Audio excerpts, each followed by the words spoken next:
namanya passion adalah kita melihat dari prosesnya. Kayak kita benar-benar enjoy dengan proses yang kita lakukan. Lain misalnya painter atau pelukis, dia itu kita bisa bilang painting is his passion karena dia senang berjam-jam gitu kotor-kotoran ngelukis berjam-jam sampai yang saya bilang tadi sampai haus lapar tuh nggak berasa gitu. Itu namanya passion. Jadi itu kayak sesuatu yang muncul dari dalam jiwa ya. Dan itu memang ketika kamu merasakan itu memang harus perlu di develop terus, perlu dikembangkan sampai-sampai nanti kamu akan merasa dengan kamu mengembangkan minat ini, mengembangkan passion ini, itu kayak semua magnet-magnet tuh bekerja gitu. Kamu bakal ke arah yang kita nggak pernah bayangin ada pekerjaan ini, ada posisi ini yang bikin saya bisa mengcombine semuanya. Passion dan karir itu tidak sama, tidak bisa berjalan beriringan. Kira-kira mana yang mau kamu pilih? Jawabannya kalau bisa sih memang dua-duanya ya. Cari harmonisme terbaik antara keduanya yang seimbang. Nah, yang namanya seimbang di sini bukan berarti 50-50, terus kayak dibagi rata. Enggak, tuh. Tapi kita lihat kondisi, kalau misalnya kondisi sekarang dan juga kondisi jangka pendek maupun jangka panjang adalah kelihatannya mengikuti passion, murni passionmu itu adalah hal yang cukup menjanjikan dalam hal kestabilan finansial dan juga stabilitas faktor yang lain, follow it. Ikuti, jalani itu 100%. Tapi kalau kamu merasa dengan mengikuti passion ini nggak bisa bikin hidup, nggak bisa bikin kita survive, jalani karir, tapi jangan kubur dalam-dalam passion yang udah kamu punya. Jangan biarkan passion itu mati di proses itu. Cuman jangan salah sangka, bukan berarti aku benar-benar mendukung, oke, kerja dulu aja, cari duit dulu aja, karena yang penting kan makan dulu kalau kata Kak Giska. Oh, bukan gitu. Tapi yang aku arahkan adalah coba berpikir untuk jangka panjang, berpikir jauh ke depan, karena akan sulit nantinya untuk balik ke titik nol dan juga ngejar hal yang lain. Jadi pastikan dulu kamu punya bekal yang cukup. Kalau memang untuk mau kuliah, kamu punya bekal yang cukup untuk kuliah. Kalau memang sudah terlihat cukup, itu pun harus siap untuk berkorban, karena secara waktu dan finansial, kamu akan terpakai untuk kuliah.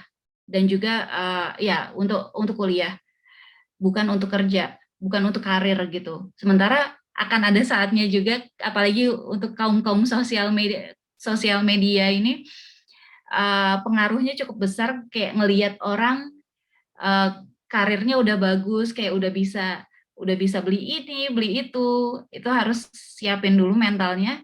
Karena untuk mengikuti passion itu nggak semuanya akan indah di sepanjang jalan ya. Dan yang ketiga adalah untuk bisa mengejar passion, teman-teman harus belajar untuk senang belajar. Kayak belajar untuk senang belajar apa tuh ya.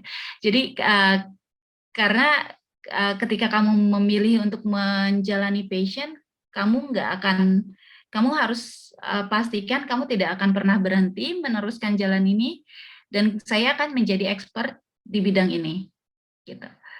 Dan yang keempat adalah temukan jalan-jalan yang kreatif untuk tetap bisa bagaimana menjalani passion, tetap bisa membuat saya stabil secara finansial. Biasanya gitu kan, kalau untuk setelah lulus kan biasanya yang diharapkan dari orang yang sudah lulus kuliah adalah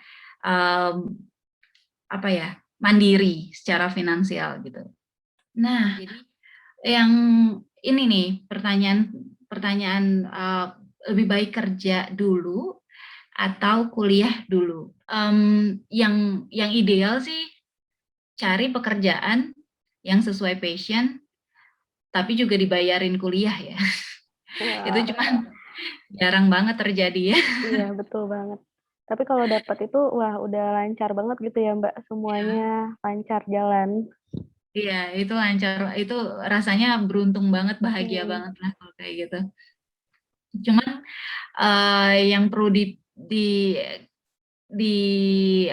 diingat di sini adalah kayak dengan bekerja ya emang kamu bisa bikin portofoliomu lebih bagus untuk pekerjaan atau karir ke depannya, tapi pun tanpa tanpa studi lebih lanjut, kamu nggak bakal punya skill yang siap dengan dunia yang dinamis, gitu. Jadi dengan kamu kuliah, biasanya kamu punya konsep, punya prinsip, tahu prinsipal yang jelas ketika ada uh, perkembangan baru atau teknologi baru atau approach baru. Jadi lebih siap menghadapi tantangan yang dinamis gitu. Dan dengan adanya gelar tambahan setelah setelah bachelor atau setelah sarjana, misalnya kamu punya master atau kamu punya PhD, itu benar-benar menunjukkan kamu punya knowledge atau pengetahuan yang lebih khusus atau technical skill ya, atau skill-skill baik itu hands on ataupun managerial skill yang dicari oleh perusahaan-perusahaan ke depannya. Gimana caranya kita kuliah tapi juga bisa bantu karir, tapi juga bisa stabil secara finansial. Nah, kamu bisa dapetin semuanya dengan cara kejar scholarship atau beasiswa. Kalau kejar beasiswa kan secara finansial aman karena dapat stipend tiap bulan. Apalagi beberapa scholarship, apalagi yang keluar negeri dan juga untuk yang masih single, biasanya setiap bulan cukuplah ada yang bisa ditabung buat jalan-jalan atau buat lagi-lagi follow passion. Kalau punya beasiswa kan biasanya untuk sekolah kuliah master masih punya waktu luang, jadi bisa balance antara study dan life, like social life juga bisa balance supaya bisa stabil secara finansial, secara karir dan secara karir terbantu dan juga bisa dapat ilmu. Emang harus kejar scholarship, jadi nggak harus luntang-lantung kayak cari side job um, atau minjem uang cuman buat bayar kuliahnya aja. Pertanyaan selanjutnya yang mungkin muncul adalah sekarang gimana caranya milih jurusan?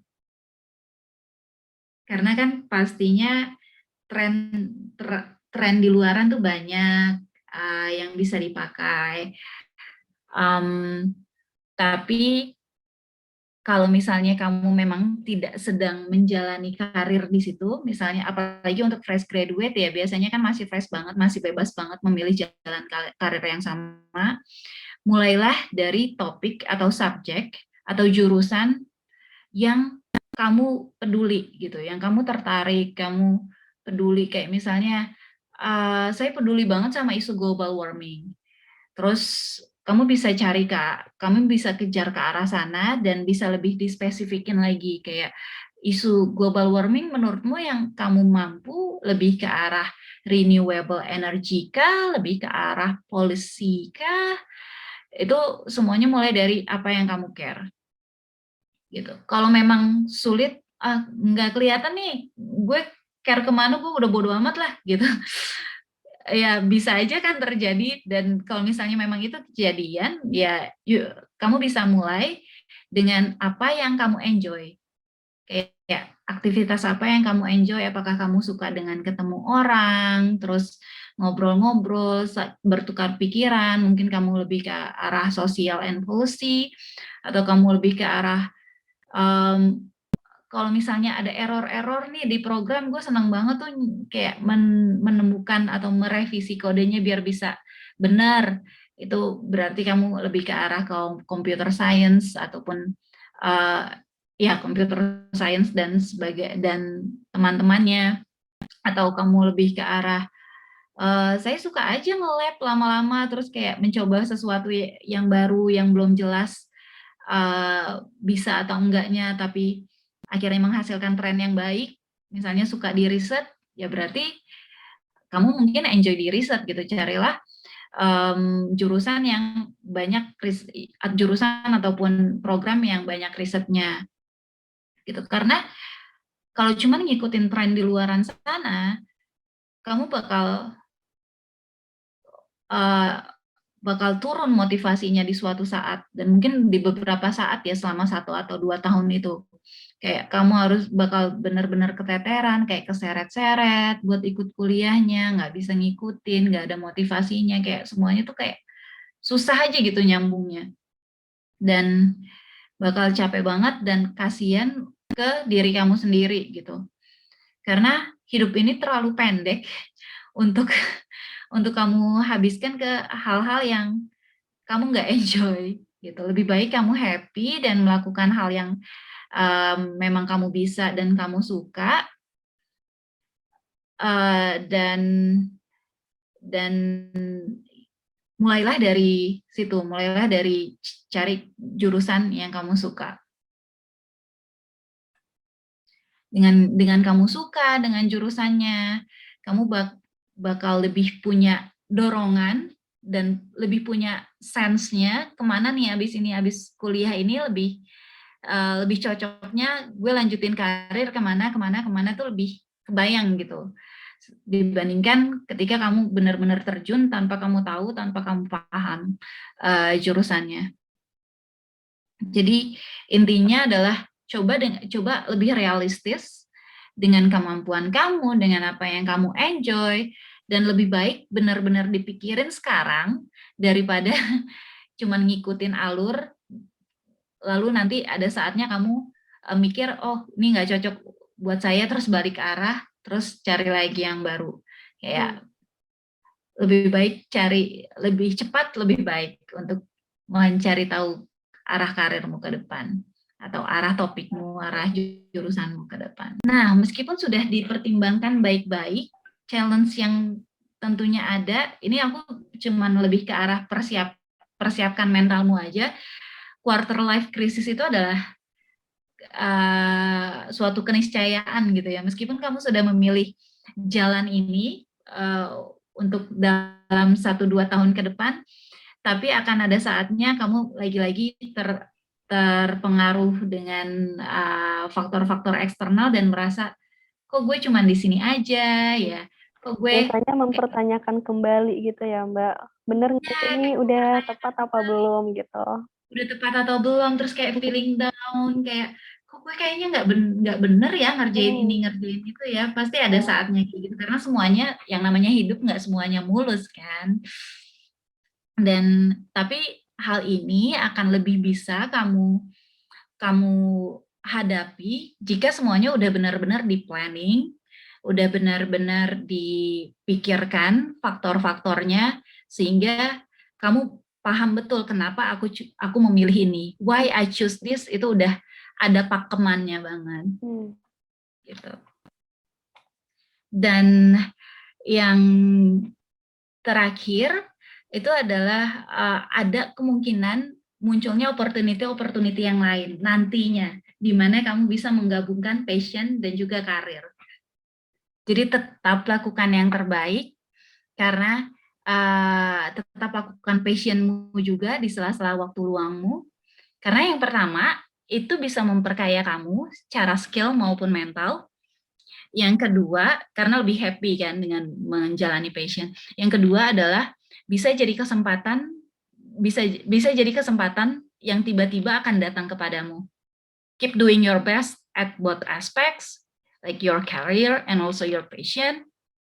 Karena sebagaimana labirin ya, misalnya ada dari 2 pintu masuk yang berbeda dan saling ada tembok yang memisahkan, tapi di depan kamu nggak tahu kalau itu bisa keluar di tempat yang sama gitu. Misalnya contoh kayak sharing dari pengalaman saya, karena tadi saya sempat bilang di awal kayak saya senang tampil, senang teater, dancing, tapi saya juga ngerasa kok saya lebih bisa tuh di hitung-hitungan atau research atau teknik. Terus, tapi gimana caranya menggabungkan art dan juga teknologi ini? Terus dalam suatu ketika di perjalanan PhD saya ada kesempatan untuk training atau workshop, kurang lebih kayak gini lah, kayak intensif gitu, kayak kita di depan laptop dan juga interaktif.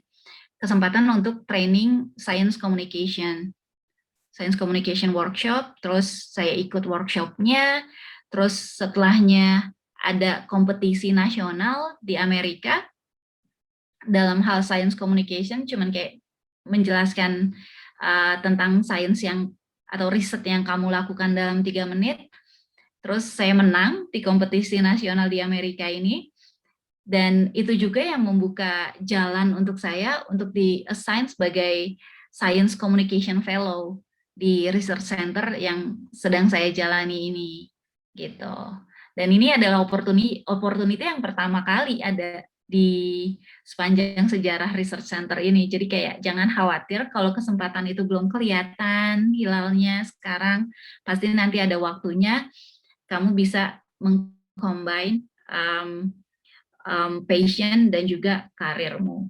Yang penting tetap jalankan dengan balance, dan yang penting juga adalah kenali dirimu sendiri, apa yang kamu suka, apa yang kamu enjoy, dan ini adalah waktumu untuk bersinar, berkembang, dan terbanglah kemanapun yang kamu suka, yang kamu enjoy.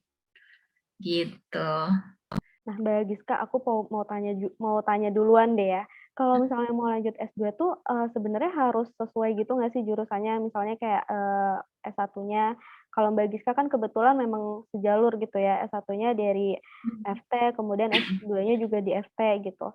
Nah, kalau misalnya nanti nih mau membelok kemana gitu, karena ternyata menjalani S1 dengan jurusan yang ini, aku nggak suka gitu. Ternyata di S1 tuh lebih banyak punya passion yang lain gitu. Nah, itu tuh bisa juga nggak sih, Mbak? Ya, itu pertanyaan bagus banget karena memang banyak sih, Hmm. banyak teman-teman juga yang mengambil kuliahnya entah benar-benar berbeda, misalnya Mhm. dari teknik langsung ambil ke MBA itu ada Mmm. juga yang cuman beloknya sedikit, misalnya dari metalurgi terus ke computational materials atau ke fisika, itu bisa bisa juga ada. Yang penting adalah pastikan itu sesuai, balik lagi sesuai dengan impianmu, dan itu sesuatu yang enjoy. Kayak misalnya kamu enjoy, tapi kamu nggak tahu ini Mhm. bakal dibawa kemana gitu. Gelar Iya. ini bakal dibawa kemana, itu jangan juga. Kalau bisa, kamu yang pertama adalah kamu enjoy, yang kedua kamu tahu ini bakal mau dibawa kemana. Habis ini Mhm. kayak setelah kamu lulus, misalnya 2 tahun lagi, karirmu kira-kira mau kerja di bagian mana atau di posisi apa, sehingga semuanya jadi satu paket yang komplit gitu. Oke, jadi sebetulnya bisa gitu ya, yang penting kita juga tahu nih nanti, kalau misalnya mau ngambil jurusan yang berbeda, masa depannya, lebih lebih yakin atau lebih benar apa enggak gitu kali ya, Kak? Kak, Oh, cara banyak. meyakinkan diri buat lanjut studi, soalnya kayak ada rasa takut nanti kalau di sana ada apa-apa gimana. Oh, mungkin kalau misalnya studinya, eee, ke negara yang berbeda gitu ya. Iya sih, bener sih. Karena mungkin nanti di negara tersebut cuman sendirian, ya nggak sih, Mbak? Kalau Mbak sendiri waktu pertama kali ke Prancis gimana tuh? Mungkin ada rasa takut dan cara ngatasinnya Ya, gimana? ada sih. Yang iya, nih satu poin yang aku juga belum sempat bilang sih di materi tadi. Tapi Mhm. yang namanya memulai sesuatu yang baru, sesuatu meskipun itu memang passionmu ya, pasti ada rasa ragu atau rasa kayak dak dikduk, takut, minder dan Mhm. sebagainya, itu pasti ada. Oh, betul. Jadi itu suatu keniscayaan, tapi balik lagi kayak kalau bisa kamu buat matriks pertimbangan, Mhm. misalnya nanti aku juga bakal share sih setelah ini. Kayak misalnya kamu dihadapkan pada 2 pilihan, kuliah dulu atau kerja dulu. Mmm. Atau misalnya kuliah dulu di dalam negeri atau kuliah dulu di luar negeri atau Mhm. kerja dulu. Nanti kamu buat matriks pertimbangan, misalnya faktor-faktor apa aja sih yang bikin kamu ragu, misalnya secara keamanan atau kesiapan hidup sendiri, misalnya Mmm. kalau buat di luar negeri, atau misalnya dari segi kestabilan finansial, Mhm. atau lebih ke arah selama nyiapin beasiswanya, terus gue ngapain, dapat pendapatan dari mana gitu, kayak Ya. kepastian dan ketidakpastian untuk mendapatkan sesuatu itu semuanya harus dipertimbangkan dengan baik, benar-benar kayak sehingga nanti kamu pilih yang kamu pilih adalah skenario terbaik atau planning terbaik di antara pilihan itu misalnya. Kalaupun uh, di pilihan ini tetap pastinya tetap ada ya kekurangannya. Nanti tetap cari solusi. Cari solusinya. Misalnya kalau misalnya takut di sana ada apa-apa dalam hal keamanan, pasti ada KBRI.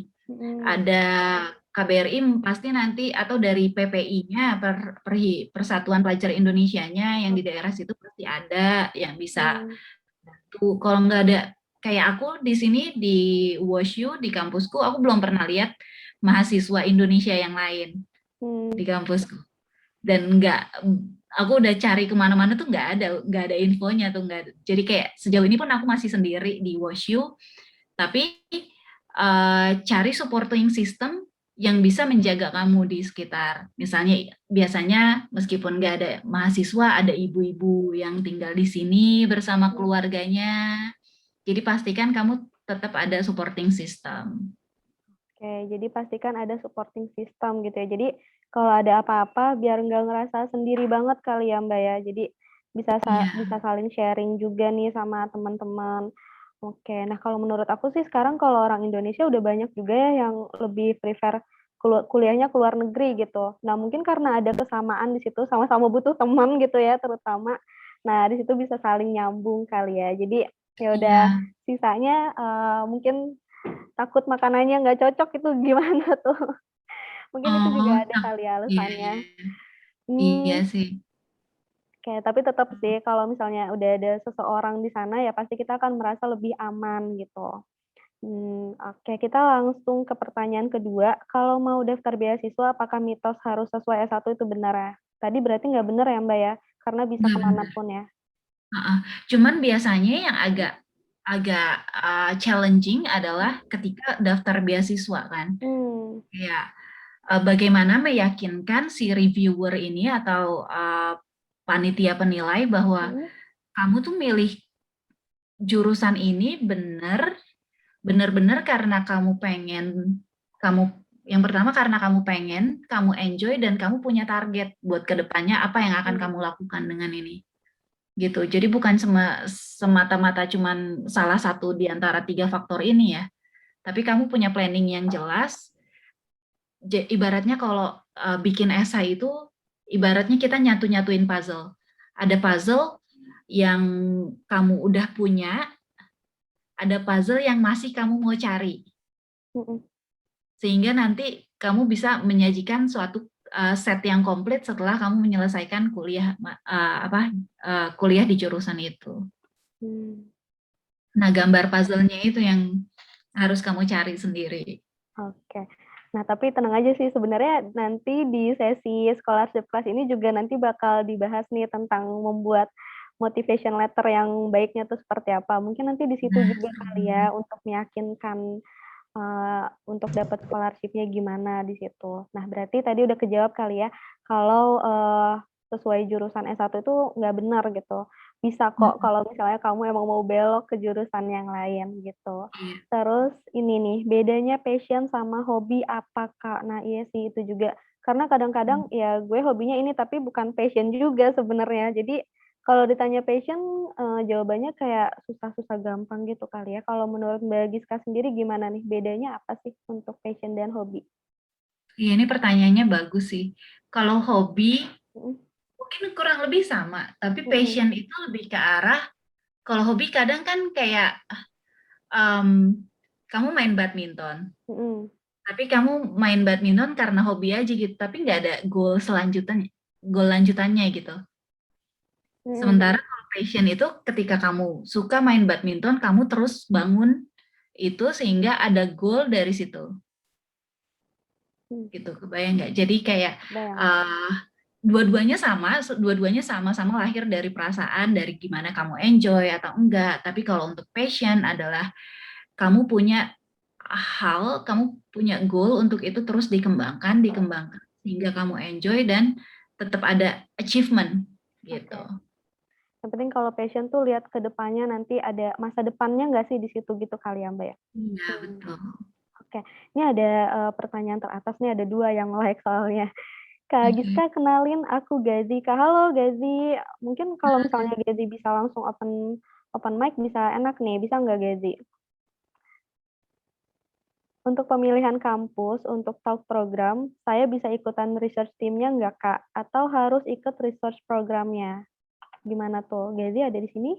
Mungkin bisa lebih cuap-cuap nih dengan Mbak Giskanya langsung. Halo kasih.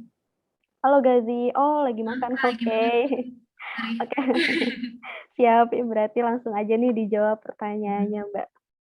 Oke, ini kembali ke tim. Biasanya di setiap program ada director programnya. Jadi selalu ada PIC-nya yang bisa selalu ditanya-tanya. Baiknya yang pertama adalah reach out-nya bukan ke mahasiswa sana ya, Mbak. Menurutku yang namanya reach out, pertanyaan-pertanyaan seputar program adalah reach out ke director programnya yang benar-benar PIC, person in charge-nya program tersebut. Jadi kamu bisa tanya, kira-kira kalau saya mau ambil master full course master, bisa nggak tetap ikutan research team? Kadang-kadang meskipun itu full course program, kadang-kadang ada kredit, kayak ada SKS yang bisa kamu ambil dari independent study atau dari riset gitu. Jadi tetap approach ke direkturnya, kalau memang bisa kamu coba cari lab-nya yang kamu suka atau grup research group yang kamu suka. Gitu guys sih. Oke. Semoga terjawab ya, Gazi. Tapi kalau misalnya belum masih ada pertanyaan gitu, bisa langsung ditanyakan lagi ke Mbak Giska, atau udah selesai makannya atau skip dulu makannya gitu ya. Bisa langsung bisa langsung tanya gitu. Oke, ini sebenarnya ada pertanyaan yang menarik juga nih, masih menyangkut tadi yang harus linear apa enggak sih untuk S2. Kalau misalnya bercita-cita menjadi dosen nih, Kak, apakah bidang yang diambil saat S2 itu harus linear dengan yang S1-nya gitu?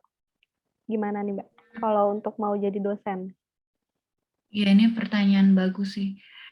Kalau untuk jadi dosen ya, kalau memang jalur karirnya dosen itu yang penting untuk jenjang karir kan kayak guru besar ya, ke arah guru Ya. besar. Dari asisten lektor, lektor kepala, terus guru besar. Itu yang dilihat adalah bagaimana kamu bisa menarik benang merah antara riset waktu S3, S2, S1, dan apa yang sudah kamu jalani sekarang. Gitu. Selama kamu bisa menarik benang merah antara uh, oh ya sama-sama Gazi. Selama kamu bisa menarik benang merah antara jurusan-jurusan yang berbeda ini dalam satu paket lengkap, itu nggak ada masalah sih. Oke. Mudah-mudahan terjawab juga nih ya pertanyaannya.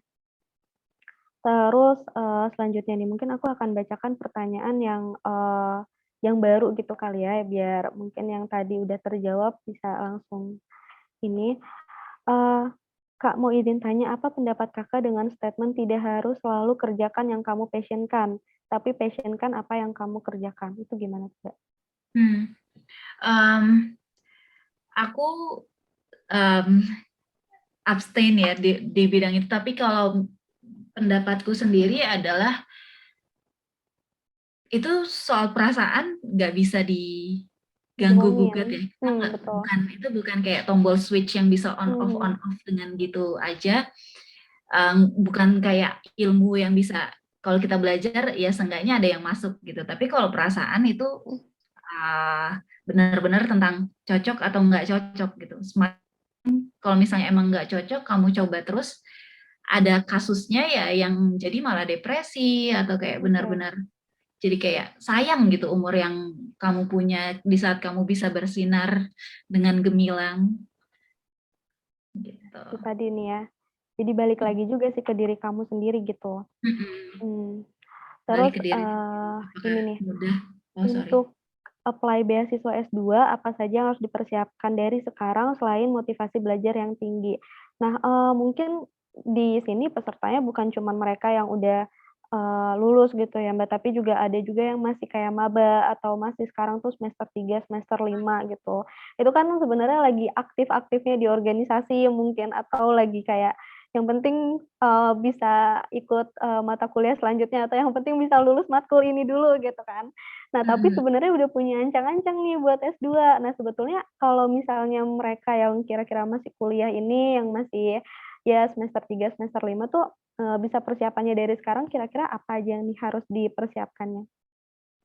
Oke, berarti kalau misalnya ini targetnya lebih ke arah mahasiswa yang masih berjalan gitu ya, Mhm, menurutku justru baiknya jangan mengotak-ngotakan topikmu dulu gitu, karena oke. masih di tengah jalan kayak kita belum tahu ada pohon-pohon apa yang lain yang menarik gitu, kayak Mhm, kita belum tahu ada topik-topik apa lagi yang menarik ke depannya. Keep doing your best at every subjects, like mhm, maksudku adalah tetap melakukan yang terbaik, tetap perform di setiap mata kuliah, dan nanti bakal kelihatan sparkling mhm, interestmu bakal di mana gitu. Dan selain tentang kuliah, mhm, tentunya penting penting lagi penting mmm, penting untuk memperkaya dirimu dalam hal managerial skill mhm, ataupun achievement di bidang entah riset ataupun entah entah dalam bidang lomba-lomba. mhm. Jadi kamu punya bargaining position yang tinggi untuk nanti apply scholarship gitu. Oke. Mungkin ngomongin tentang achievement itu sendiri gitu ya, apakah ada ketentuan achievement-nya tuh sebetulnya harus yang tingkat nasional gitu? Atau kalau misalnya achievement-nya bukan di bidang akademik, itu gimana? Apakah itu juga bisa atau kurang berguna apa gimana, Mbak? Bisa, bisa, tentunya bisa Oke. karena untuk khususnya untuk apply scholarship ya, Mhm, kita mhm. langsung langsung ke scholarship kali ya. Iya, Untuk scholarship, bagian reviewer, mereka pasti akan tertarik dengan pertanyaan why you mhm. did this. Oke. Kenapa yang kamu lakukan adalah ini. Selama kamu tahu passionmu apa, kemampuanmu apa, dan kamu care tentang apa, karena Mhm, banyak juga yang achievement itu lebih ke arah kegiatan sosial, mengadakan betul. acara ini, memberikan Mhm, impact, itu pun sangat-sangat baik dan jadi bargaining position yang lebih tinggi dibandingkan mhm. sekedar kompetisi ini dan itu. Oke, jadi sebetulnya bisa ya, nggak mesti harus akademik terus berarti ya? Iya, heeh. Oke. Jadi intinya tetap Mhm, bisa lakukan passion-mu, lakukan mhm. yang terbaik dan buat achievement dari situ. Oke, tuh berarti untuk teman-teman ya yang penting, raih dulu aja gitu gitu ya, apa yang kamu bisa raih saat ini. Nanti kalau misalnya, tapi ternyata pas udah dijalanin, kok prestasi di bidang akademiknya sedikit, takutnya nggak diterima beasiswa atau apa. Enggak ya, enggak kayak gitu juga ya ternyata, tenang aja. Karena ada Lagian beberapa beasiswa mhm? yang melihat akademis, tapi banyak juga beasiswa yang melihat kamu secara seluruhnya ya dalam satu Oh, paket gitu. oke, jadi lebih kayak keseluruhannya gitu ya, selama kuliah mungkin mereka ngapain aja sih gitu ya? Iya, asal Mmm. bukan cuman scroll up IG, scroll Oh. down sama ada Iya. Oke, oke, tutorialnya. yang penting ada kegiatan yang bermanfaatnya juga ya. Atau Iya, mungkin gini sih biasanya nih ya dilemanya waktu aku dulu tuh ngerasanya kayak gini, ikutan nih banyak organisasi, tapi sebenarnya nggak yang terlalu jadi pejabat di organisasi itu, atau mungkin yang cuman jadi staf yang bantu-bantu gitu. Tapi sebenarnya suka sama kegiatan tersebut. Nah, berarti kan sebenarnya, achievement kita di organisasi itu nggak besar ya, Mbak. Nah, kalau kayak gitu, apakah itu juga bisa menjadi modal utama gitu buat nantinya apply beasiswa? iya, menurutku bisa misalnya Mmm, dengan kamu jadi staff di bidang kebendaharaan. mhm, mhm. Misalnya kamu jadi bagian yang mencari dana dana wirausaha ya, Mhm, bagian biasanya kayak wirausaha. gitu kalau Terus mahasiswa ya? iya, kamu bisa menulis kayak bagaimana menyusun strategi marketing untuk bagian ini sehingga Mhm. achievement-nya adalah meningkatkan tingkat tingkat meningkatkan pendapatan dari segini hingga ke segini gitu. Itu Mmm, bisa banget. Jadi selama kamu tahu dalam setiap kegiatan meskipun jadi staff kan kamu pasti punya ide Betul dan betul. punya pencapaian dan itu dituliskan gitu.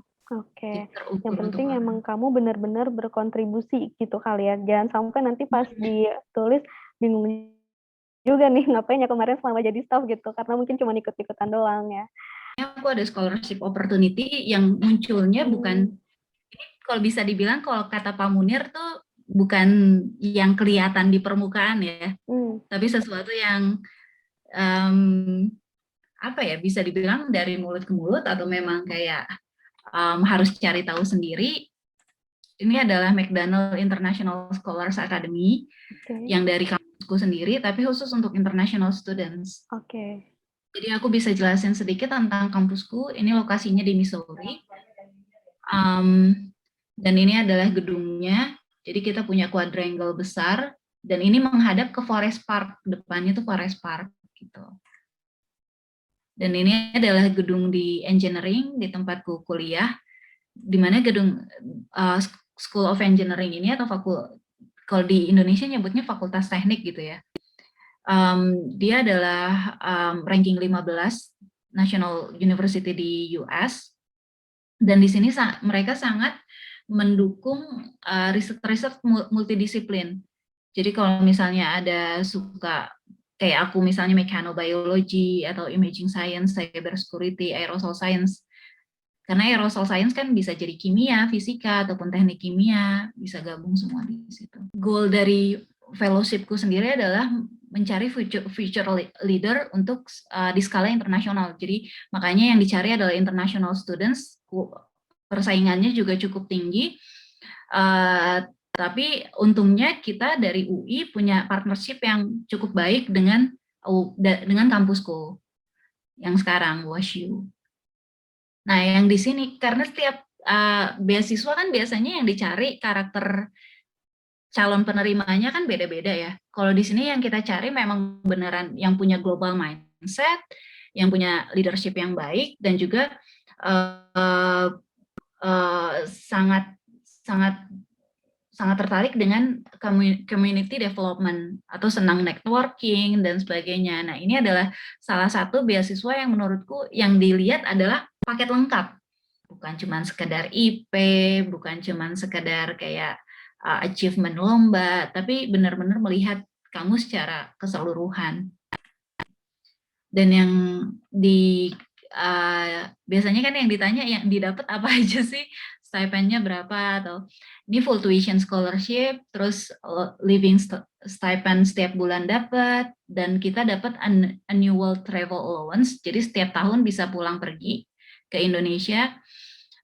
Terus cultural and leadership training juga dapat, apalagi di semester pertama kita dapat leadership training setiap minggunya, jadi benar-benar setiap minggu kayak oke, aku selalu menunggu-nunggu leadership training ini karena bagian yang bikin aku motivasiku tuh naik lagi gitu. Dan setiap tahunnya juga ada berbagai training yang diprogram dengan baik gitu. Ada juga individual mentorship, jadi kita dapat mentor setiap orangnya, di mana mentornya juga adalah faculty member yang sangat suportif ya.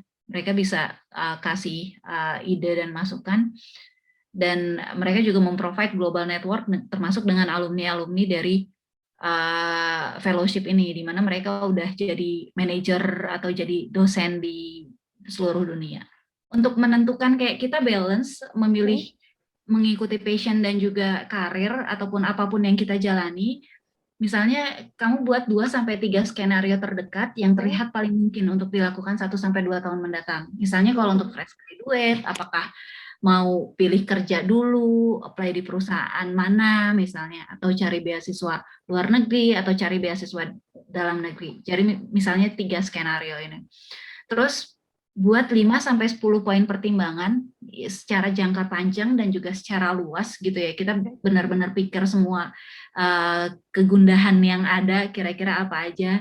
Kayak yang tadi misalnya mau keluar negeri tapi takut kenapa-napa gitu. Misalnya itu bisa ditulisin. Misalnya di sini aku kasih contoh jarak dari orang tua, keamanan finansial jangka pendek, jangka panjang, kesesuaian dengan minat. Misalnya itu apapun terserah kamu, nggak harus ngikutin ini. Yang ketiga, um, wait. Yang ketiga, dari pertimbangan tersebut urutkan berdasarkan prioritas dan beri nilai bobotnya. Misalnya yang prioritas 1 dari 9 poin berarti poinnya 9, bobotnya 9. Kalau yang kedua berarti bobotnya jadi 8. Nah, dari pertimbangan tersebut juga isi skala masing-masing kondisi atau skenario. Bisa dalam bentuk checklist, yes or no, persentase kayak 80%, 90%, ataupun poin 1, 2, 3, 4 misalnya. Ini contohnya, ini yang biasanya aku pakai banget untuk menentukan apapun yang aku pilih ke depannya. Termasuk waktu aku pilih jurusan waktu kuliah, selesai S2 selesai S1 mau ngapain, terus kapan mulai S3, itu ini aku pakai banget. Ini contoh tabelnya, mungkin bisa langsung difoto ya. Kayak tulis poin pertimbangannya, skenario 1, 2, 3 itu apa aja, terus prioritasnya yang keberapa, misalnya ada 4, 5, 6, 7, 8. Ada 8, pasti ada 1 sampai 8, bisa acak. Nah, bobotnya kalau yang pertama aku kasih bobot nilai 8, yang kedua 7, 6, kayak gitu. Nah, terus misalnya skenario 1 nilainya aku kasih 1, misalnya cuma yes or no ya, berarti 1 atau 0. Nah, skor yang di sini adalah bobot dikali nilai. Oke, bobot dikali nilai ya. Yang di skenario 2 juga skor ini adalah nilai dikali bobot yang di sini. Terus nanti dijumlah deh di sini. Jadi kita bisa dapatkan secara holistik sebenarnya dari kegundahan kita yang ada, kita lebih condong kemana sih secara bawah sadar. Kadang kan kita ngerasa gitu ya, kayak terlalu banyak positif dan negatif dari masing-masing kondisi, sehingga sulit untuk benar-benar comparing gitu. Jadi ini yang biasanya aku pakai. Dari sini baru deh dilihat base score-nya yang mana, sehingga strategi lanjutan how to deal with skenario 1 dengan challenge-nya itu kita harus ngapain. Gitu. Itu sih closing statement-ku. Tetap lakukan yang terbaik dan tetap usahakan untuk balance.